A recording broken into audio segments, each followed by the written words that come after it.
Good evening. Urmila Devi PG college से मैं Rajneesh Pandey. BA third year के स्टूडेंट्स को इकोनॉमिक्स सेकंड पेपर जिसका नाम डेवलपमेंट एंड एनवायरमेंटल इकोनॉमिक्स है के अंतर्गत आज मैं एक नए टॉपिक के साथ उपस्थित हूँ। आज का जो हमारा टॉपिक है वह है मानव विकास सूचकांक, जिसको इंग्लिश में ह्यूमन डेवलपमेंट इंडेक्स बोलते हैं। आज का जो हमारा टॉपिक है ये बहुत ही महत्वपूर्ण टॉपिक है। आपके सिलेबस के दृष्टि से तो महत्वपूर्ण है ही, इसके अलावा जितनी भी प्रतियोगी परीक्षाएं होती हैं उन सब की दृष्टि से भी ये जो हमारा टॉपिक है बहुत ही महत्वपूर्ण है। इसलिए इसको आप बहुत ही ध्यानपूर्वक आप इसको पढ़ेंगे, समझेंगे तो आपको बातें समझ में आ जाएंगी। ठीक है, तो आइए शुरू करते हैं।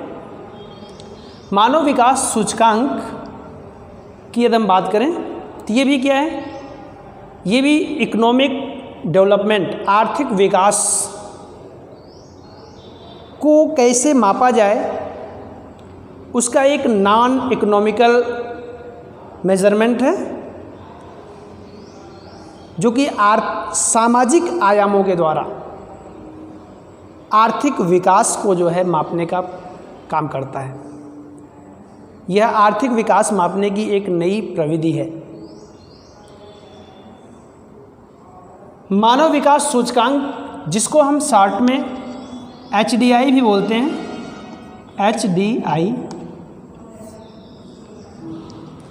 HDI एक स्टैटिस्टिकल कॉन्सेप्ट है, सांख्यिकीय अवधारणा है। मानव विकास सूचकांक का सर्वप्रथम प्रयोग या सर्वप्रथम प्रतिपादन किसने किया, तो इसमें जो है जो महत्वपूर्ण नाम आता है वो है पाकिस्तानी अर्थशास्त्री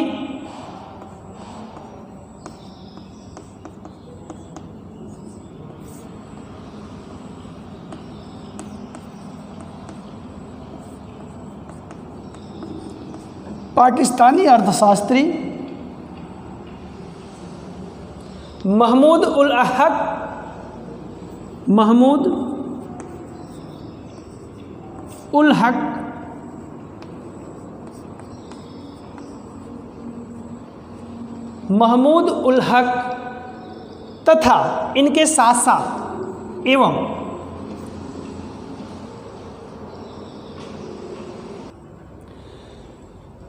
एवं महमूद उल हक के अलावा जो है भारतीय मूल के अमेरिकी अर्थशास्त्री, जो कि नोबेल पुरस्कार विजेता भी रहे, जिनका नाम अमर्त्य सेन,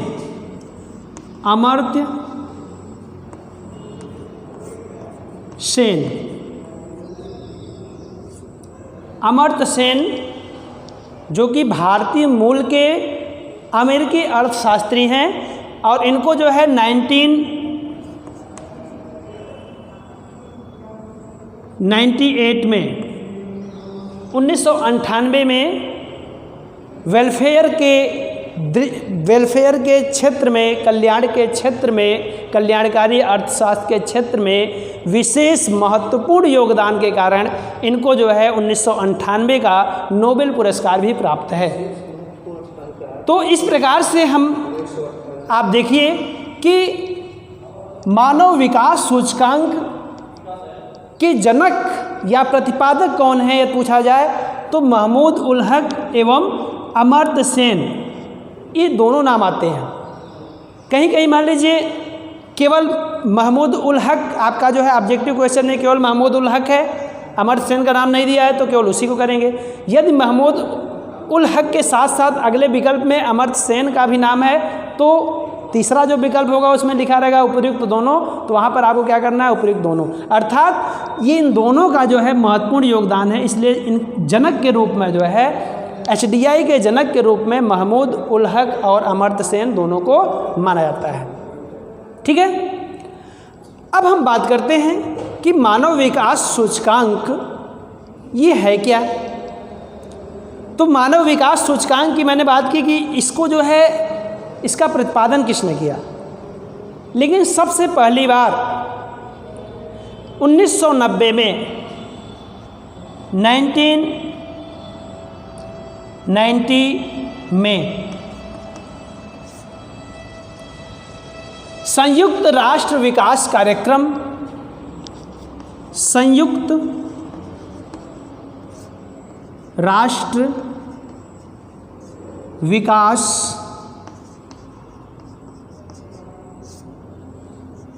कार्यक्रम,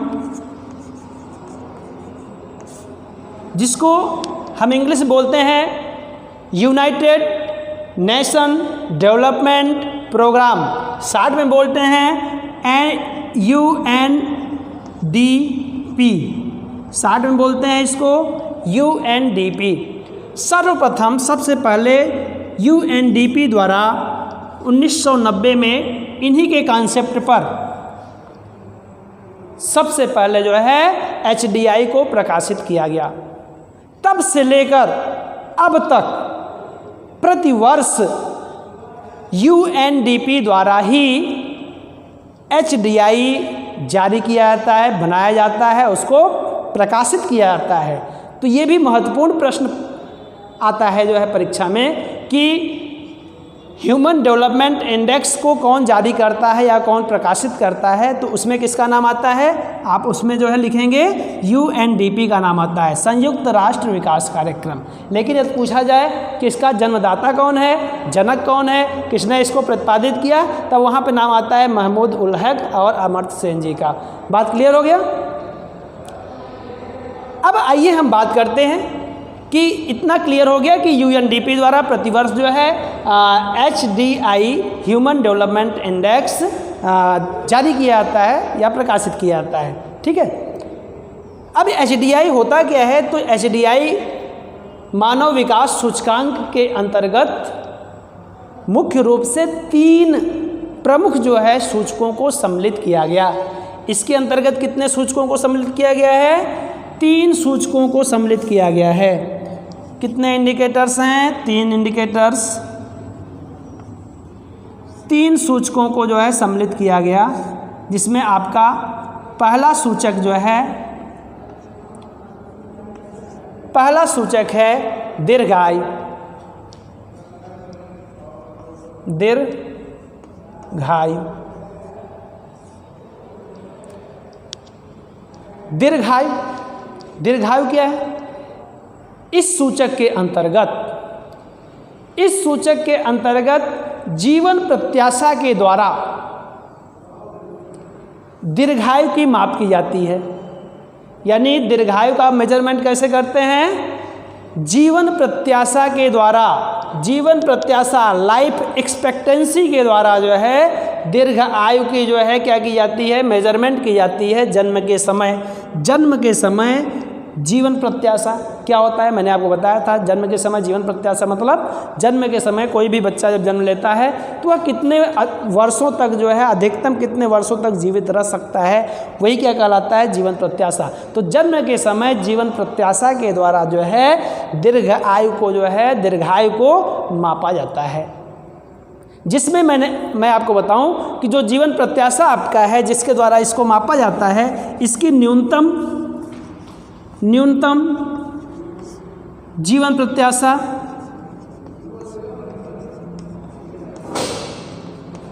और अधिकतम जीवन प्रत्याशा को भी निर्धारित किया गया है। अधिकतम जीवन प्रत्याशा, तो न्यूनतम जीवन प्रत्याशा कितनी है, इसको जो है 25 वर्ष रखा गया है, 25 वर्ष,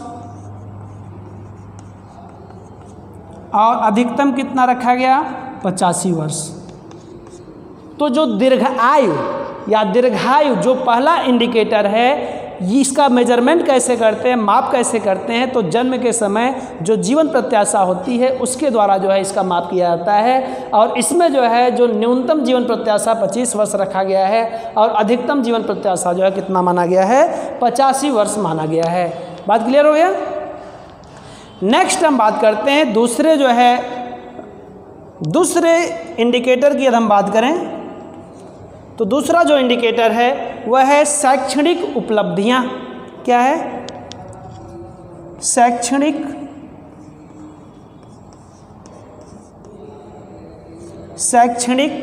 उपलब्धियां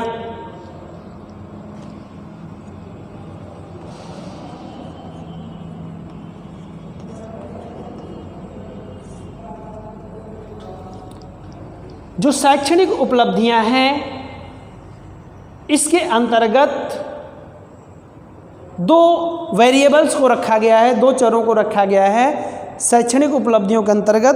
पहला इसमें रखा गया है प्रौढ़ साक्षरता दर। प्रौढ़ साक्षरता दर इसमें फर्स्ट रखा गया है प्रौढ़ साक्षरता दर, और सेकंड रखा गया है इसमें सकल नामांकन दर। क्या रखा गया है? सकल नामांकन दर।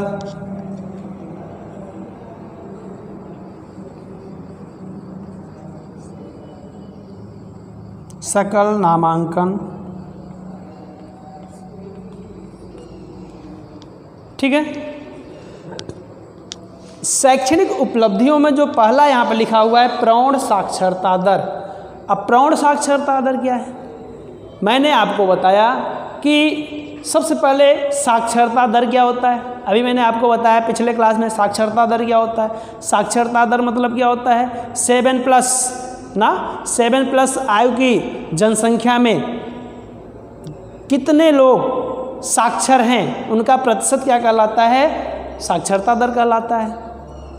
अब प्रौढ़ साक्षरता दर क्या है? तो प्रौढ़ साक्षरता दर में, चूंकि साक्षरता दर में 7+ से जो है काउंटिंग की जाती है, और प्रौढ़ साक्षरता दर में क्या किया जाता है कि 15+, 15 वर्ष या इससे ऊपर, 15 वर्ष या इससे ऊपर की जितनी भी जनसंख्या है, काउंटिंग 100 पे। यहाँ पर भी चूँकि साक्षरता दर है, परसेंटेज में निकलेगा, 100 पे काउंटिंग होगी प्रत्येक 100 व्यक्तियों पर, है ना। कितने 15 वर्ष से या उससे अधिक लोग साक्षर हैं, उसी को क्या कहा जाता है? प्रौढ़ साक्षरता दर। अच्छा, साक्षर का मतलब मैंने अभी आपको बताया, वही चीज़ यहाँ पर भी है। साक्षर का मतलब क्या है कि ऐसा व्यक्ति जो किसी भी भाषा में सामान्य कथन को पढ़ सकता है, सिंपल स्टेटमेंट को पढ़ सकता है ना। जैसे सिंपल स्टेटमेंट क्या है? जैसे लिखा है राम जाता है, ये क्या है?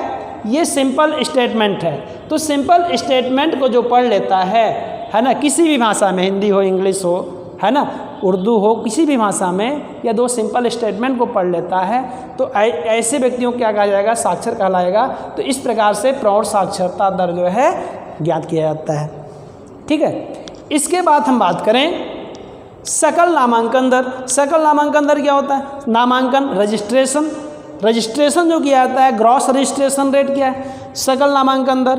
तो जनसंख्या, पॉपुलेशन का वह भाग जिसका नामांकन किसी भी शैक्षणिक संस्था, चाहे वो प्राइमरी स्कूल हो, चाहे मिडिल स्कूल हो, चाहे हायर सेकेंडरी स्कूल हो, चाहे डिग्री कॉलेज या यूनिवर्सिटीज़ हो, है ना।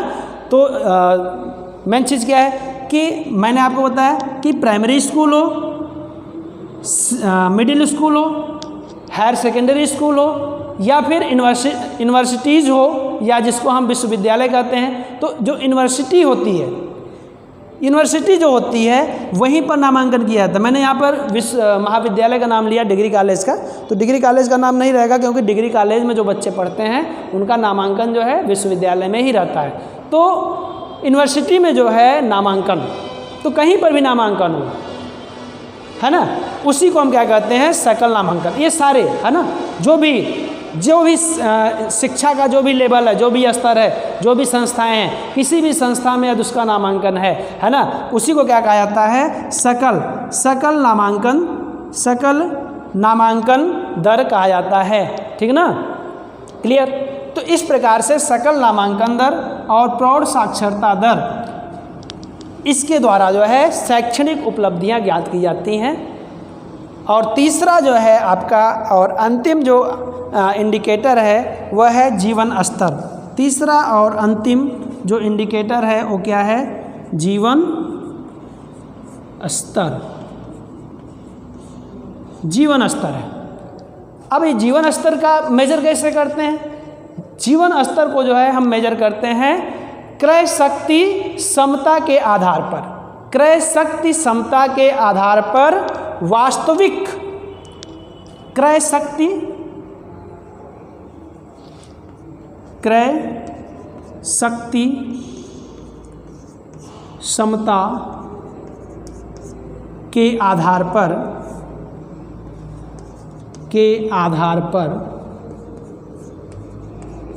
वास्तविक प्रति व्यक्ति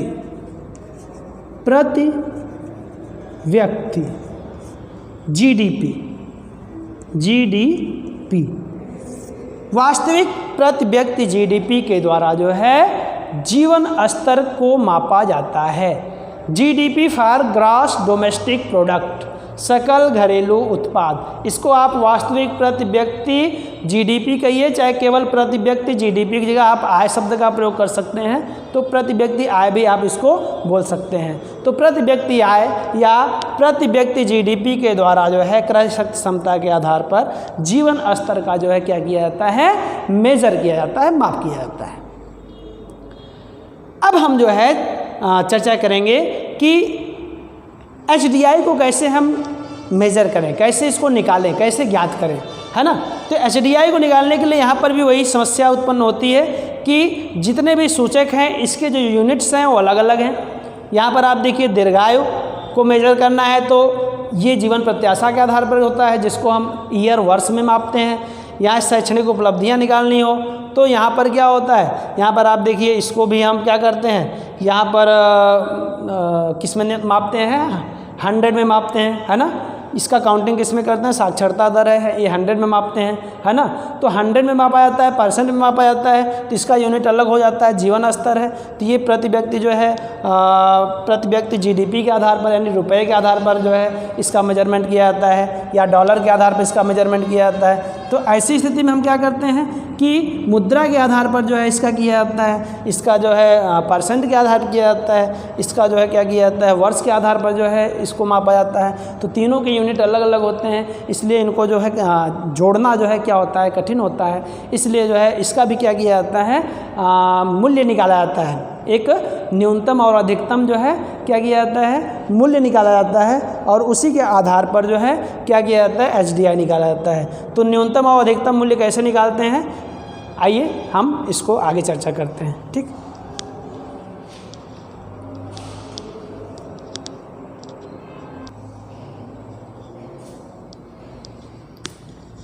ठीक है। तो यहाँ पर भी जो मूल्य निकाला जाता है, तीनों का अलग अलग जो है मूल्य निकाला जाता है, और मूल्य निकालने का तरीका वही है, न्यूनतम और अधिकतम मूल्य के द्वारा जो है मैंने आपको बताया था पिछले क्लास में कि कैसे निकाला जाता है। उसमें क्या होता है, न्यूनतम आपका वास्तविक मूल्य माइनस न्यूनतम मूल्य बटे अधिकतम या उच्चतम मूल्य माइनस आपका न्यूनतम शब्द है, न्यूनतम मूल्य। तो इस तरीके से जो है जितने भी तीनों जो इंडेक्स मैंने आपको बताया, तीनों सूचक जो मैंने आपको बताया इंडिकेटर्स, उसका जो है अलग अलग इस तरीके से जो है अधिकतम और न्यूनतम मूल्य के आधार पर उसका जो है मूल्य निकाल लिया जाता है, उपलब्ध स्तर निकाल लिया जाता है ना। जैसे जीवन प्रत्याशा को ले लीजिए, पहला जो दीर्घायु है जीवन प्रत्याशा के द्वारा कैसे निकालेंगे, उसमें जो है वास्तविक जो जीवन प्रत्याशा है उसको यहाँ पे लिखेंगे, न्यूनतम जीवन प्रत्याशा मूल्य यहाँ पे लिखेंगे, अधिकतम जीवन प्रत्याशा मूल्य यहाँ पे लिखेंगे, न्यूनतम जीवन प्रत्याशा मूल्य यहाँ पे लिखेंगे। अधिकतम जीवन प्रत्याशा मूल्य मैंने आपको बताया था 85 वर्ष, न्यूनतम कितना था आपका 25 वर्ष, है ना। भारत का जैसे हम बात करें तो 69 वर्ष है ना, 69 वर्ष एक्चुअल में हो जाएगा। तो इस तरीके से जो है यहाँ पर रख कर जो है क्या करते हैं हम इसका वैल्यू निकाल लेते हैं, इसका मूल्य निकाल लेते हैं। प्रत्येक तीनों सूचकों का हम अलग अलग क्या करते हैं, मूल्य निकाल लेते हैं और उन मूल्यों को जो है उन मूल्यों के द्वारा, तीनों सूचकों के मूल्यों के द्वारा क्या करते हैं, सरल औसत के द्वारा है ना, औसत के द्वारा एवरेज, तीनों का क्या करते हैं हम एवरेज निकाल लेते हैं, औसत निकालते हैं। सिंपल एवरेज के द्वारा जो है हम HDI निकाल लेते हैं। ह्यूमन डेवलपमेंट इंडेक्स कैसे निकालते हैं, तीनों मूल्यों का औसत, मतलब क्या हुआ कि तीनों को जोड़कर 3 से क्या कर दीजिए, भाग दे दीजिए। इस प्रकार जो है आपका HDI जो है प्राप्त हो जाता है। अब जो HDI का जो वैल्यू होता है इंडेक्स का, इसका जो है उच्चतम तो कहने का मतलब क्या है, कहने का तात्पर्य ये है कि HDI का जो अधिकतम और न्यूनतम सीमा क्या होता है, इसको भी जानना बहुत आवश्यक है। तो मैं आपको बता दूं, इसका जो पैमाना होता है वो कितना होता है, वो होता है 0 से लेकर 1 तक। कितना होता है, 0 से लेकर 1 तक होता है। 0 क्या होता है, 0, ये न्यूनतम सबसे निचले स्तर का जो है या न्यूनतम कह लीजिए, ये HDI होता है। और 1 क्या होता है, ये अधिकतम है ना, सर्वोच्च है ना, ये क्या होता है, HDI वैल्यू होता है। तो 0 से 1 के बीच में ही होता है ना। इसमें जो है यदि 0 के तरफ आपका वैल्यू है, जैसे 0.2 करके है ना, ये इतना वैल्यू है, 0.3 करके है, तो ये वैल्यू जो होंगे है ना 3 अंक में निकाले जाते हैं। यहाँ हमने 1 अंक लिखा है, 3 अंक में निकाले जाते हैं। तो ये जो वैल्यू होते हैं ये क्या होते हैं, ये न्यूनतम मानव सूचकांक को दर्शाते हैं। जबकि आपका 0.55 के ऊपर यदि आपका है ना, यानी 1 के करीब है, 0.6 करके है, 0.7 करके है, 0.8 करके है, तो वो जो है आपका उच्च जो है हाई ह्यूमन डेवलपमेंट इंडेक्स होता है। ठीक है, तो इस तरीके से 0 से 1 के बीच में ही HDI का वैल्यू आता है जब भी आप इस तरीके से एवरेज निकालते हैं। बात क्लियर हो गया। अब हम आपको बता दें कि HDI मैंने आपको बताया कि 1990 से जो है इसका प्रकाशन शुरू हुआ था और ये 2009 तक जो प्रकाशन आया मेजरमेंट का, माप का, उसको ओल्ड मेथड कहते हैं हम, यानी ये पुराना तरीका है। जो अभी हमने पढ़ा ये HDI निकालने का पुराना तरीका है। 2010 से, सन 2010 से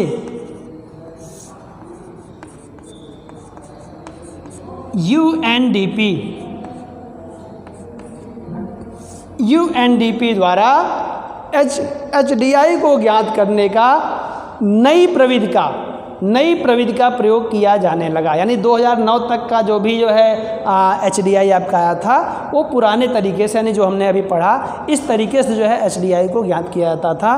और 2010 से यदि हम बात करें, 2010 से UNDP ने जिस प्रविधि का प्रयोग किया उसको जो है नई प्रविधि का जो है, नई प्रविधि के नाम से इसको हम जानते हैं। ठीक है, तो नई प्रविधि के नाम से जब इसको हम जानते हैं तो ये नई प्रविधि में जो है मैं संक्षेप में चर्चा कर लूँ कि UNDP को जो है UNDP द्वारा जो है HDI को नए तरीके से जो ज्ञात करते हैं, इसमें भी जो है 3 इंडेक्स को जो है सम्मिलित किया गया है। 3 प्रकार के सूचकों को जो है इंडिकेटर्स को जो है इसमें सम्मिलित किया गया है, जिसमें पहला आपका आता है, मैं संक्षेप में चर्चा करूंगा। पहला इसमें आता है जीवन प्रत्याशा सूचकांक, जीवन प्रत्याशा सूचकांक। दूसरा आपका आता है शिक्षा सूचकांक, शिक्षा सूचकांक। और तीसरा आता है आय सूचकांक, आय सूचकांक।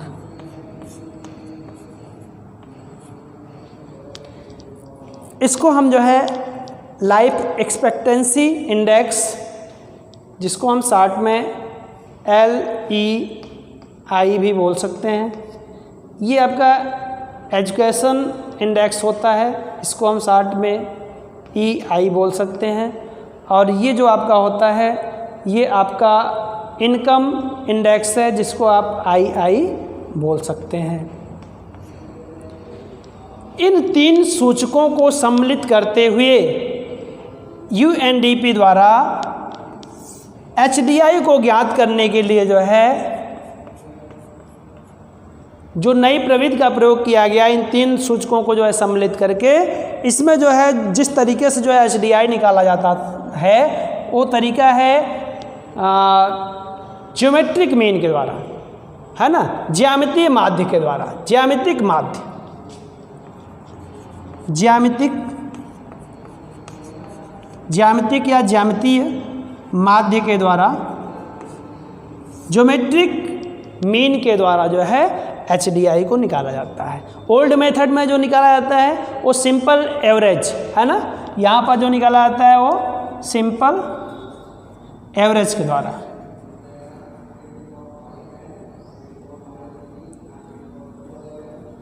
सिंपल एवरेज के द्वारा, सामान्य औसत के द्वारा तीनों को जो है जोड़कर सिंपल एवरेज निकाला जाता है। जबकि नई प्रविधि में जो HDI निकाला जाता है वो ज्योमेट्री मीन के द्वारा जो है निकालकर HDI को ज्ञात किया जाता है। लेकिन जो HDI का वैल्यू होता है वो 0 से 1 के बीच में ही होता है। बात क्लियर हो गया?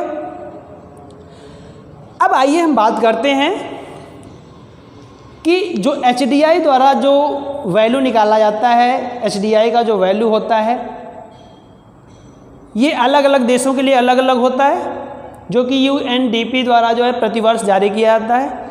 मैं 2019 का आंकड़ा लूँ, सन 2019 की यदि हम बात करें, जिसको हम वर्तमान भी बोल सकते हैं, है ना, तो सन 2019 की हम कुछ आंकड़े लेते हैं यहाँ पे।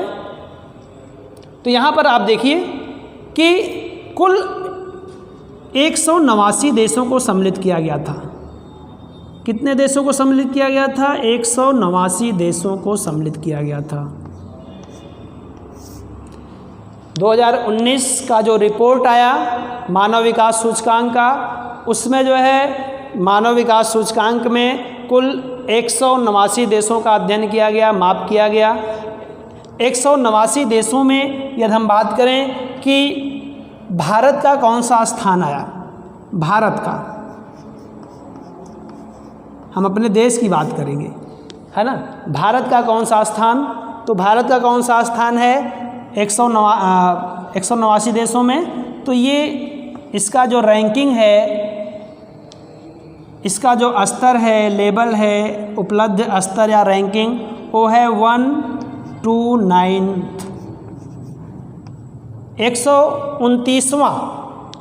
129वां रैंक है, जो कि HDI वैल्यू कितना था 0.647 HDI वैल्यू के साथ भारत जो है 189 देशों में 129वें स्थान पर है। ठीक है, 2019 के HDI रिपोर्ट के अनुसार। ठीक है, नंबर 1 पर कौन है? नंबर 1 पर यदि हम बात करें तो नार्वे जो है देश है, ये जो है इसका रैंकिंग फर्स्ट है, ये फर्स्ट रैंक पर है और इसका जो HDI वैल्यू है वो 0.954 है। ठीक है, नार्वे फर्स्ट रैंक पे है। और यदि हम बात करें लास्ट रैंक पर कौन है, सबसे अंतिम में कौन है, तो नाइजर देश है। कौन सा देश है? नाइजर ये देश है जिसका रैंकिंग क्या है, लास्ट रैंकिंग है। लास्ट रैंकिंग में 189 देश है, तो इसका मतलब है उसका जो रैंकिंग होगा 189वां होगा। इसका जो HDI वैल्यू था कितना था 0.377। ठीक है, अब देखिए यहाँ पर इसका जो भारत का वैल्यू है HDI का 0.647 है, इसका 0.954 है और इसका जो है 0.377 है।